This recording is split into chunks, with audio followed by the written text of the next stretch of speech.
the upcoming week or weeks, and just to remember that no one is standing alone, that we're here with you, we're a community, we're going to stand together.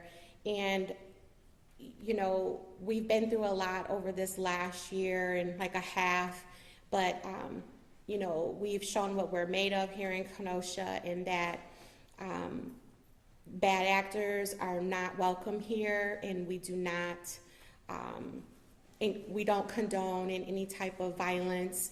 We want everything to remain peaceful. Everyone has a right to protest and be heard, but there's a way that it should be done, and we want everyone to go home at night. So we know people are going to be out there, but we just want to continue to give the same message that we did last year. Please remain peaceful. We don't want any community destruction, property destruction. We don't want any more lives lost or harmed. So with that in mind, I'm going to bring up our first speaker, and that is going to be Hannah.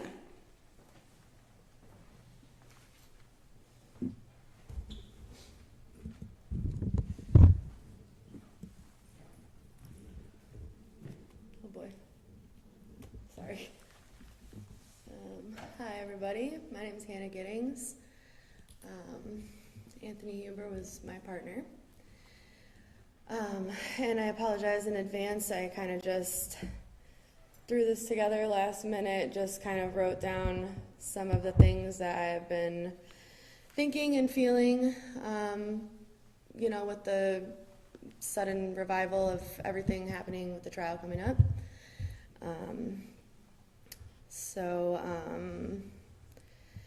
As we pass the year anniversary of the most memorable event in Kenosha and probably a lot of our lifetimes, I'm sure that we're all dealing with a lot of different feelings. I wanted to share some of mine with you. August 25th, 2020 is a day I will most definitely never forget. I've had a lot of time to think about how a lot of things that transpired are things that I never thought I would have to deal with personally. Losing my soulmate, my partner, my best friend, planning a funeral for him, explaining the concept of death, and a constant person in our lives being suddenly gone to my then 3-year-old daughter, getting constantly harassed by people mocking and even celebrating a loss so painful and heartbreaking to me and to all of us. Then some of my more prominent feelings then were unabridged anger, confusion, despair, overwhelming sadness. At some point, I began to wonder how things might be from Kyle Rittenhouse's perspective.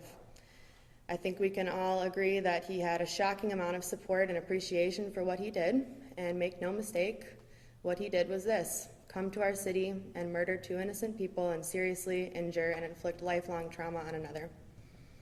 But I also realized that even though he had a lot of support, he also was a 17-year-old child who was blindly following with all his heart a belief system that he was raised in, and had just permanently altered 3 people's lives, arguably also the lives of everybody there that night.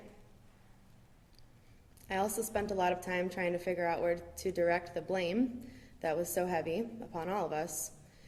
Definitely Kyle Rittenhouse, but I feel that there is so much more, our bond.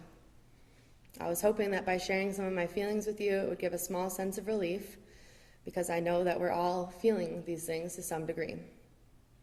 And we need to support each other to continue to organize together and stand united as a front. This was the concept that drove Anthony and I to join everyone in protest that night in solidarity with Jacob Blake. This is the concept that he gave his life for. This is what he believed in. And no matter how many times the system continues to fuck us, we have to hold each other through the outrage and pain and rise up again until that system is changed for the better. I hope that we never forget or let anyone forget the names of Joseph Rosenbaum and Anthony Huber. No matter what anyone says, judge, jury, or otherwise, they were unnecessary victims of a senseless crime. Anthony Huber and Gage Grosskreutz were heroes who protected who knows how many other lives had they not stood up against an active shooter. Thank you for listening. Continue to fight the good fight. Thank you, guys.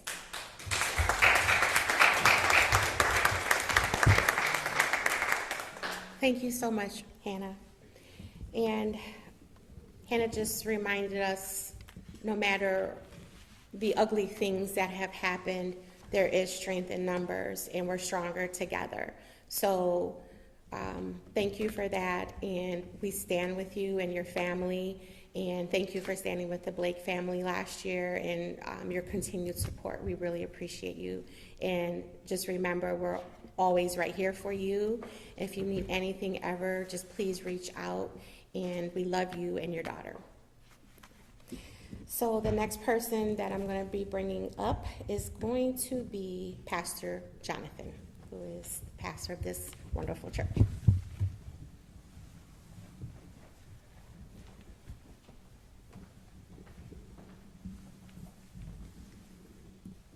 And Hannah, our prayers are with your family as you continue to grieve. I'll be brief, which is not always easy for a pastor. But what I want to say is this. There's going to be a lot of attention paid to a young man named Kyle Rittenhouse over the next couple weeks. But I think what we really need to put our attention is on Anthony Huber and Jojo Rosenbaum. Two heroes.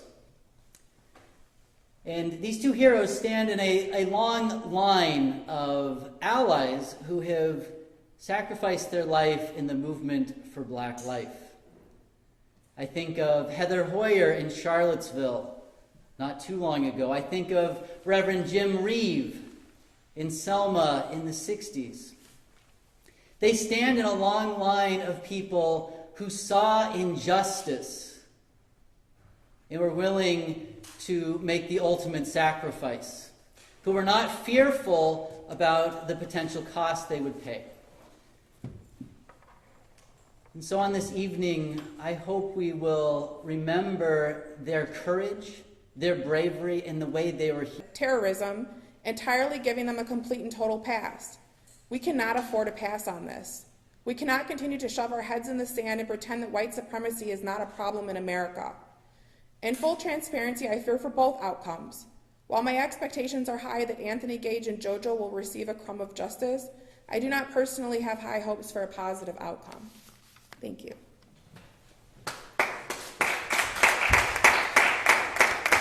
Thank you, Billy. And the next person up will be Erica.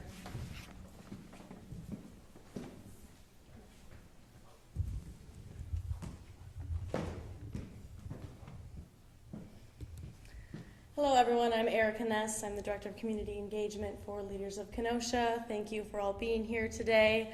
I want to talk a little bit more about the concept of heroism, self-defense, and protecting our community.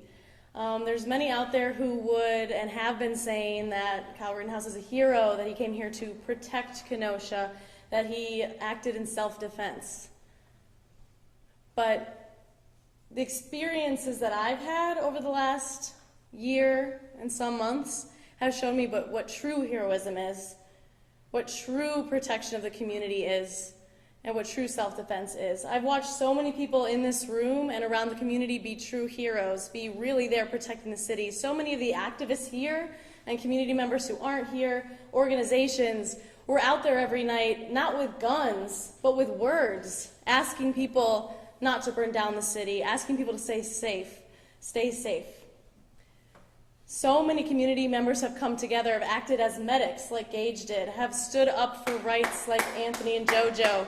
That's what real heroism, protection, and self-defense are. Kyle came from a different community, and he left after killing 2 people and hurting another. That's not what I want a hero to be in Kenosha.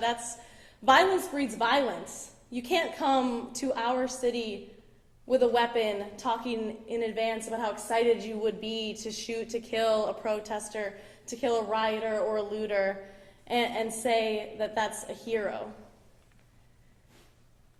This community is so strong, and there's so many people that care so much, and I want to see those people be safe. I want to see protesters continue to be safe and exercise their First Amendment rights. I want to see people continue, like they did last summer, to make sure that everyone in Kenosha has the food they need, have the clothes on their backs that they need, have the resources that they need. That's true heroism. That is true community protection and support. That's what I want the definition of a hero in Kenosha to be. Do I believe that our justice system, our criminal justice system, can truly bring justice? No, I don't. But we cannot set a precedent that it is fair and just to come into the street and kill 2 people. We cannot do that. It puts all of our lives in danger, and it sets a standard that in Kenosha, if we want protection and we want heroes, we want people to come into our streets and kill each other. We do not want that. We want the love that I've experienced, so much love from the people in this room, from the people in this community. Love and nonviolence breed more love and nonviolence. Violence and guns breed more violence and guns. Kyle Rittenhouse is not a hero. He was not defending himself, and he was definitely not protecting our community. We are protecting our community. Anthony, Jojo, and Gage are protecting our community. All the supporters of Jacob Blake and his family are protecting our community, and all the incredible people here who continue to make sure people in Kenosha are safe and not dead are the true heroes and the protectors. And we need to make sure that we stand by that and set a precedent, not just for Kenosha, but for our entire country, that killers aren't heroes. We're the heroes of our story. Right. Thank you.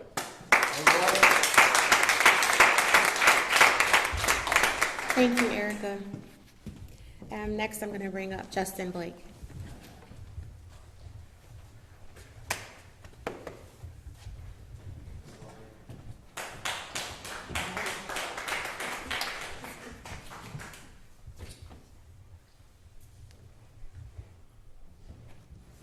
Assalamu alaikum. No justice? No peace. No justice? No peace. I was trying to make sure we weren't at a funeral here, baby. It's an exciting time to be in America. Thank you, dear brother. There's some things going down in this country that you should be proud and feel privileged that you're up and you're awake and you're alive at this time. The things that we say and do with the different organizations that we belong to will have impact on this country for the next 50 to 100 years. Everything we say is protected by the red, the black, and the green. Why? Because we're always building unity, right? We've seen what destruction can do. We're here to make sure we make enough noise this next week so the city, the state, the nation, the world takes a look at what justice looks like. We're not here at this moment just fighting for Jacob Blake, rather that JoJo and his family get justice. We've seen what injustice looks like in this city. We're going to see what justice looks like. We have to be careful because the racism that we see may appear to be an attack on African descendants, but it's the nibbling away at this democracy. And if you don't stand up for what's right when it's our turn, it eases its way over into your territory, and now it's affecting the entire nation. It starts one drip at a time. It's one seed at a time. When Pastor talks about the mustard seed, that's what you've seen here grow in Kenosha. Now our heartbeat, our voices are heard around the world that we are not going to tolerate vicious, violent attacks on innocent people in the street that were coming from a peaceful protest, right?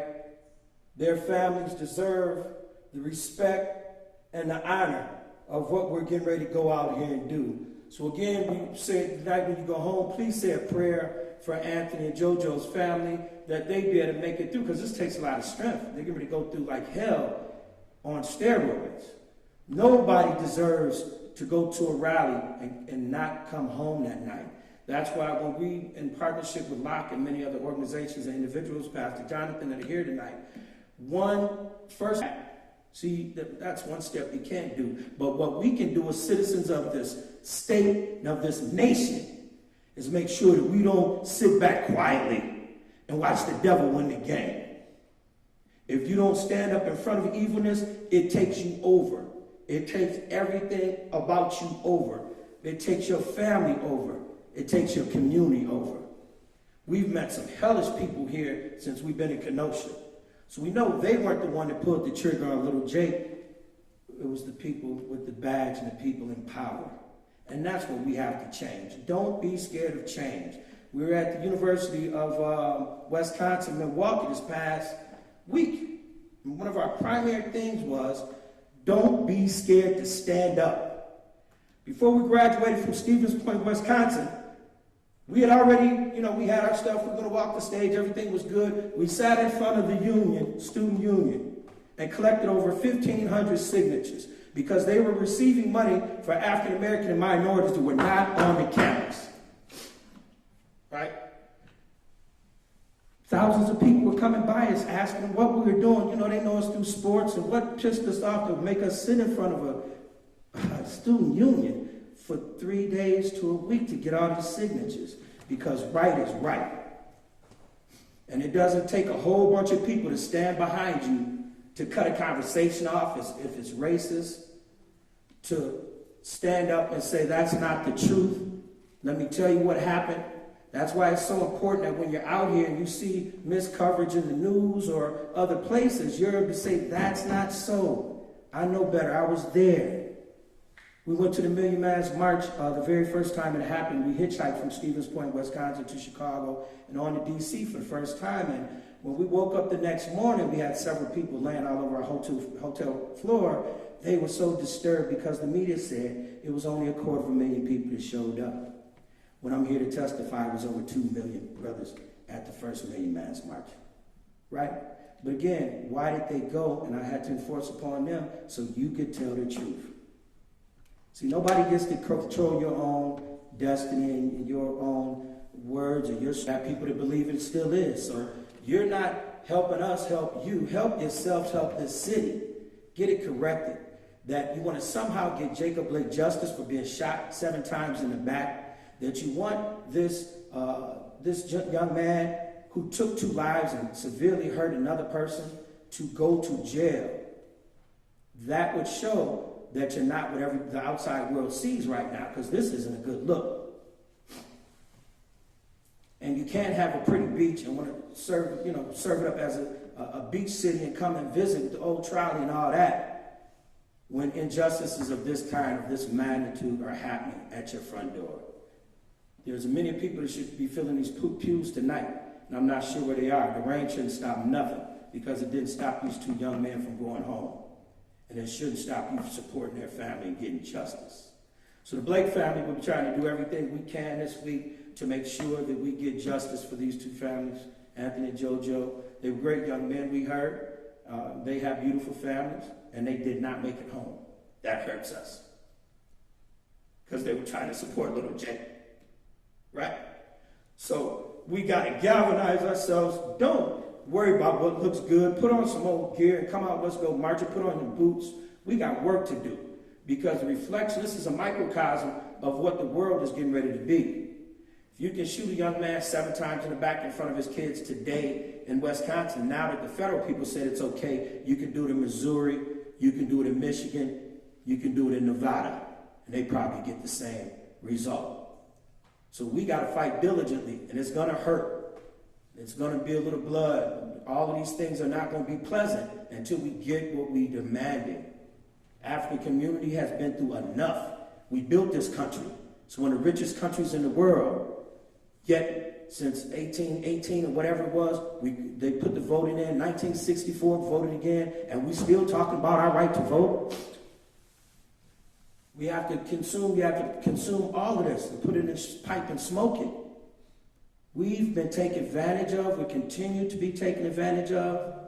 Justice for these 2 young men would be like taking a huge stone off our back and off everybody's back here. We can't witness injustices and just do nothing. We can't, or we're just as bad as the people who committed the crime. So I'm not going to hold you guys up. I'm sorry it took so long. We love y'all. Please eat right, say your prayers. This is going to be another long week and big battle for us, but we're going to win this like we won all last year. Just because Jake didn't get a conviction doesn't mean we didn't win. See, when you can bring different colored people together, different religions, that's a win. In this day and age, that's a win. It really puts the finger up to them guys in the other organization when they see us all together, right? Amen. So we got to keep pushing, keep supporting each other, and just being steady. It was chanted in Charlottesville, and a Fox News host rants about it almost every night on his show. It's called Great Replacement Theory. The white majority in this country will be the minority by 2050. It is not a coincidence that the white power movement and white nationalist protesters and those present at the Capitol on January 6th were armed. It is not a coincidence that they are fighting hard for the Second Amendment. Their strategy is clear. If we can't outnumber them, we will outgun them. Come on. I was in Civic Park on August 25th protesting for justice for Jacob Blake, the night that JoJo and Anthony were killed. And I talked with some of the white males who were armed in the park that night with assault-style weapons. And I asked them, why are you armed at a peaceful protest? And their answer was to protect people and property. The reality was that peaceful protesters outnumbered them. However, their guns gave them power. The trial of the white male, and I'm not going to say his name, he doesn't deserve to have his name mentioned, so I'm not saying his name. Right. The trial of the white male who killed 2 people and wounded another person begins next week. And there is a lot riding on this trial. Like, can I be shot and killed at a protest because someone views me or deems me a threat? Are my First Amendment rights going to be diluted or subjugated to an assault-style carrying white person who believes in replacement theory and feels empowered by law enforcement and the court system to shoot me because they know they will not be held accountable? The upcoming trial here in Kenosha next week is bigger than the defendant, because not just the accused killer is on trial, the justice system is on trial. Come on. The system that says people who were gunned down in the street cannot be referred to as victims, Come on. but can be called the inflammatory names arsonist, rioter, or looter. Injustice toward the non-white population of this country was baked into the justice system and other systems, as most people of color know. And the creators of those systems created them to protect their interests and the status quo. The system here in Kenosha will be tested with the upcoming trial. Will it maintain the status quo, or will it protect and uphold the First Amendment right to protest and send the message to the white power movement and white nationalists that if you kill someone who is peacefully protesting and exercising their First Amendment right, you will be